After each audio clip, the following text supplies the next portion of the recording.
What if a single sound could control time one popcorn kernel at a time?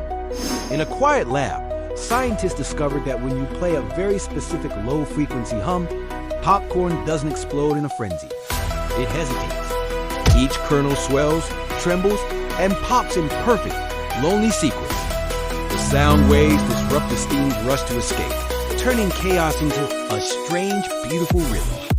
It's not magic, it's physics, and proof that even popcorn can learn patience.